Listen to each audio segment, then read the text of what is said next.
Before we get into the actual video, yes, I know I'm late on the video, but I spent too much time working on the previous version of the video and I put too much stuff in it to actually talk about the content, the actual points I was trying to get across. So I just completely started over. So this is what we have. So I hope you guys understand. Thank you. Hey there, fellow Sonarians or random people who stumbled upon this video by YouTube's somewhat lovely recommendation system. Today, I'm going to just talk about some important aspects of Creatures of Sonaria that makes it what it is, and just a little bit about what I think of it. But as always, for videos like these, I do have to give a quick disclaimer in advance because otherwise I might get cancelled, which I probably already am. While the topics talked about in this video will be somewhat controversial, I do not want anyone commenting hateful things to anyone that's part of the Sonar team or any commenters. Everything I say will and can be my opinion, and I'm fine with anyone that disagrees. I just ask that you respect me and others and resist typing in those hateful comments. Thanks. Without further ado, let's dive in.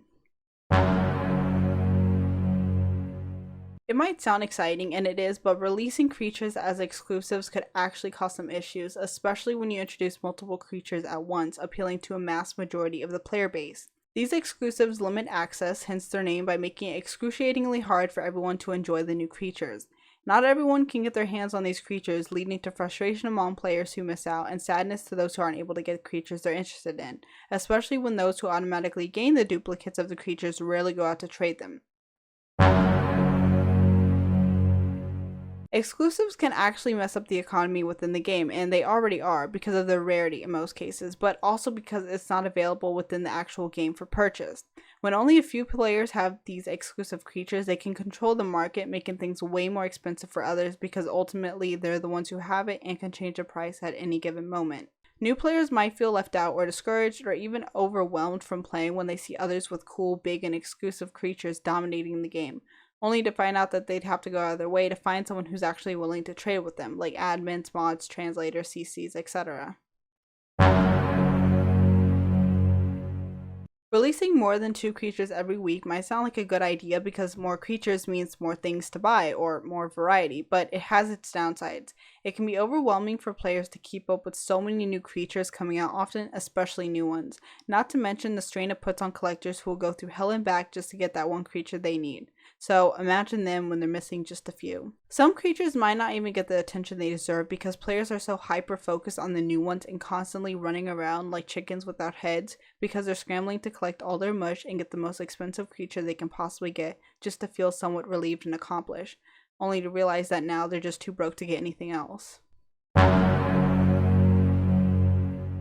With the game pushing out updates frequently, it can feel like things are being rushed not on quality, which is sometimes the case, but for quantity in terms of developers making sure they have something to add to the game on the day they update. Quality might also be compromised as the focus shifts to releasing creatures quickly and getting updates sent out as soon as possible, even if they're a couple hours behind schedule.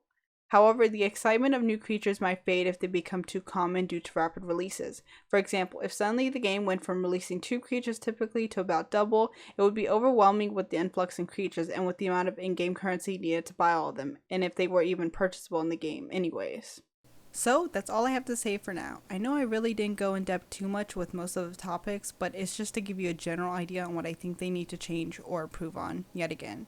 If you love this video and hope to see more of this in the future, or just want to hear what I have to say about the future for COS, then check out these 2 other videos. They are older and don't have me as a voiceover, but the overall content is more or less the same. And please, if you haven't already, like the video and comment something so more people can see this video. I want to know what others think. That's all for now. Until then.